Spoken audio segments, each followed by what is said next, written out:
In today's video, I'm going to teach you how to find WordPress database name.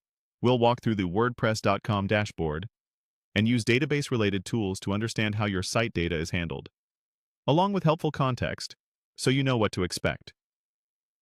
Start by heading to wordpress.com/sites and sign in if prompted.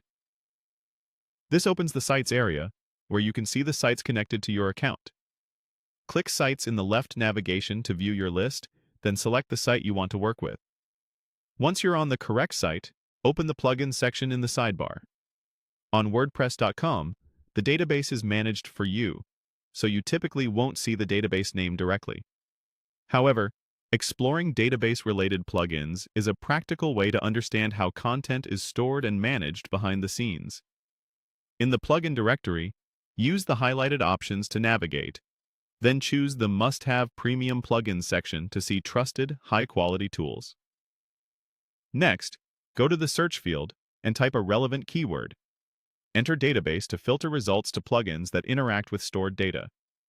From the results, select the plugin called Database Add-on for Contact Form 7, CFDB7.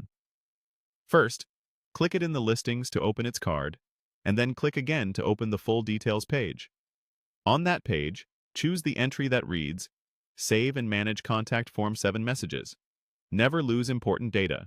It is a lightweight Contact Form 7 database plugin. This summarizes how it captures form submissions and stores them in your site's database.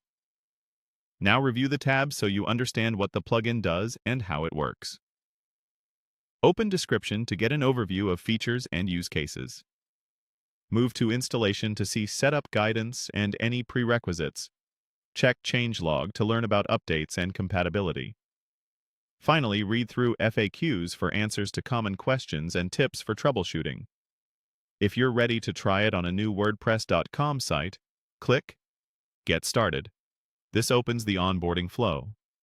Use the highlighted option to proceed, then choose Search Domains to find a new address for your site. If you already have a domain, select Already Have a Domain and follow the prompt to use your existing one. Enter the domain in the highlighted field and click Continue to move forward. A quick note for clarity. On WordPress.com, the actual database name isn't typically exposed because the platform manages that layer for you. If you're working on a self-hosted WordPress site instead, you'll usually find the database name defined as db_name in your wp-config.php file or listed in your hosting control panel. Always create a backup before making